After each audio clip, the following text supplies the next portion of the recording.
Assalamualaikum Mas Bro, salam sehat pokoknya. Di sini saya akan menjelaskannya Mas Bro ya. Apa itu arti PKL?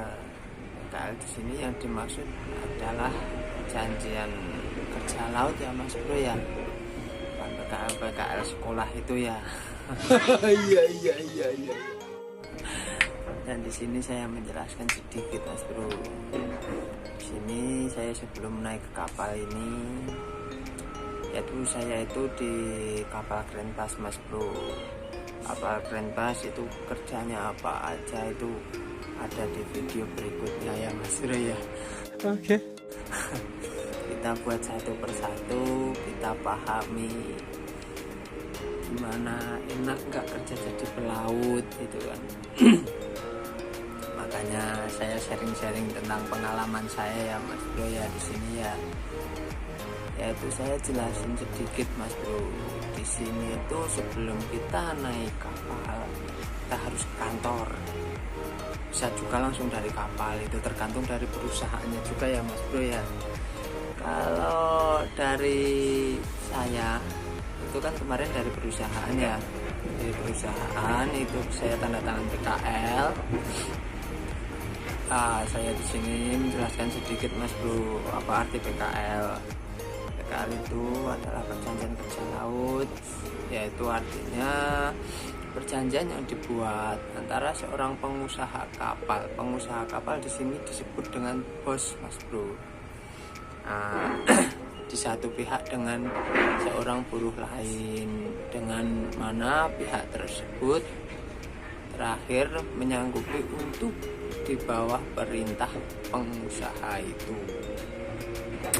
untuk melakukan pekerjaan dengan mendapatkan upah baik sebagai nahkoda ataupun anak buah kapal Mas Bro, atau yang disebut ABK.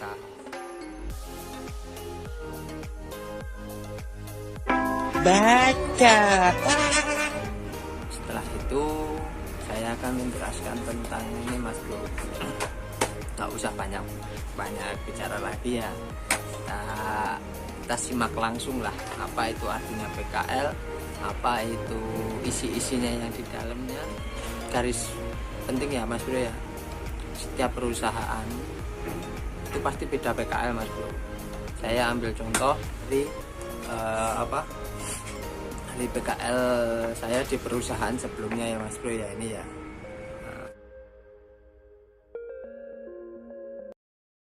Nah, di sini saya ambil perjanjian kerja laut milik saya Mas Bro ya, yang dimana di situ ada nama saya, tempat tanggal lahir, kode pelaut, dan alamat rumah saya Mas Bro. Dan perjanjian kerja laut di sini memiliki 17 pasal Mas Bro. Yang dimana pasal 1 penempatan kerja ada apa aja, yaitu ada nama kapal, bendera kapal, ukuran atau getonase kapal, jabatan. Pasal 2 upah dan kesejahteraan ya Mas Bro, dan dimana di situ terdapat adanya gaji pokok, tunjangan tetap, lembur tetap, jumlah upah. Dan selain seperti yang disebutkan pada di atas, menyediakan makanan dan minuman serta tempat tidur yang sesuai dengan jabatan di atas kapal Mas Bro. Pasal 3 uang pengganti hari-hari libur. Tergantung sih Mas Bro, kalau uang-uang kayak gini ya tergantung dari perusahaan juga kalau masalah uang-uang pengganti hari-hari libur ini Mas Bro. Habis itu pasal 4 jam kerja dan jam istirahat. Nah, di sini jam kerja dimulai hari Senin sampai dengan hari Jumat, dan 4 jam untuk hari Sabtu, sehingga jumlah jam kerja tidak melebihi 44 jam per minggu, dengan catatan hari Minggu dan hari raya resmi dianggap sebagai hari libur Mas Bro. Pihak 2 harus mempunyai waktu istirahat sedikit 10 atau paling sedikit 77 jam per minggu, kecuali dalam keadaan darurat atau emergensi. Waktu istirahat boleh kurang dari 10 jam per hari ya Mas Bro, dan 44 jam per minggu. Maka kelebihan jam kerja tersebut dihitung sebagai lembur atau overtime. Bagaimanapun juga, jumlah jam kerja lembur tidak boleh mengurangi jumlah waktu istirahat pihak kedua yang paling sedikit 10 jam per hari ya Mas Bro ya. Nah, lanjut Mas Bro, yaitu adalah pasal 5, yaitu santunan kematian. Dan di sini ada 4 langkah ya Mas Bro, yaitu pertama tentang meninggal dunia akibat kecelakaan kerja, maka ahli warisnya yang sah akan menerima santunan sebesar minimal 150 juta Mas Bro, dan pihak satu wajib untuk membayarkannya. Di sini pihak satu itu adalah pihak kantor, dan pihak dua adalah pihak yang mengalami kecelakaan tersebut ya Mas Bro, atau bisa disebut anak buah kapal yang mengalami kecelakaan di kapal. Lebih singkatnya gitu aja Mas Bro.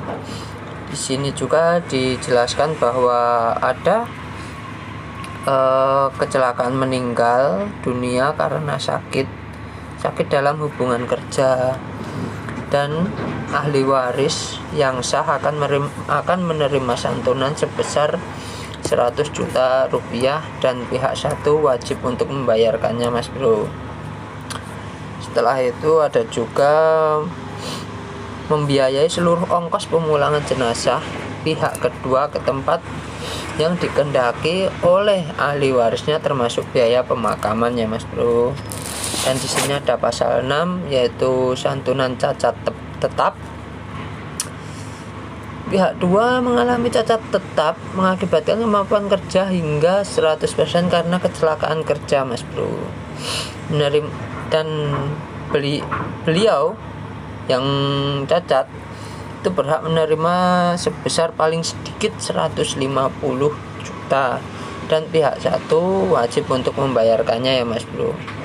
Di sini kecelakaannya atau cacatnya itu adalah cacat tetap ya Mas Bro, bukan cacat yang yang sebentar sembuh itu enggak, yang cacatnya yang tetap maksudnya. Dan ada lagi tentang keterangan-keterangan, yaitu satu lengan 40%, kedua lengan 100%, satu telapak tangan 30%, kedua telapak tangan 80%, satu kaki dari paha itu 40%, dan masih banyak lagi ya Mas Bro. Di sini dijelaskan semua, itu tentang keterangan-keterangan berapa persentase yang akan didapatkan ketika mengalami kecelakaan di atas kapal Mas Bro. Dan di sini dalam hal cacat tetap sebagian yang tidak cantum dalam daftar tersebut di atas, pihak satu wajib memberikan presentasi yang tepat berdasarkan pertimbangan dan akibat cacat tetap sebagai dalam daftar secara spesifik. Dan pihak kedua kehilangan beberapa anggota badan akibat kecelakaan kerja, pembayaran santunan ditentukan dengan cara menjumlah presentasi yang bersangkutan, namun demikian jumlah santunan tidak akan melebihi 150 juta ya Mas Bro. Dan lanjut ya Mas Bro, pasal 7 asuransi kecelakaan kerja. Di sini ada 4, yaitu satu kayak asuransi kayak BPJS itu loh Mas Bro, masalah kayak kecelakaan kerja BPJS. Habis itu program asuransi kecelakaan. Nah, segitu dulu ya Mas Bro pembahasan tentang PKL, dan akan ada part 2 ya Mas Bro. Di situ saya akan menjelaskan juga isi-isi dari PKL tersebut ya. Dan di sini saya mohon maaf karena saya di sini juga APK, saya sibuk Mas Bro. Sesering adanya waktu yang longgar itu buat saya buat video ya Mas Bro. Cuman minggu-minggu ini kemarin itu saya sibuk, makanya saya nggak bisa upload selama 1 minggu ini ya Mas Bro ya. Dan sebisa mungkin saya akan upload terus pengalaman saya dan apa aja yang ada di atas kapal ini. Saya di sini di kapal Grand Bass ya Mas Bro, dan apa aja itu yang ada di sini semua kan besok kita tonton semua ya Mas Bro. Saya akan jelasin satu persatu, dan terima kasih untuk semuanya. Dan di sini jangan lupa untuk subscribe, like, dan komen ya Mas Bro. Kalau ada unek-unek atau pemikiran yang kurang paham, kurang jelas, bisa komen langsung, dan biar saya bikinin videonya secara jelas ya Mas Bro. Thank you Mas Bro.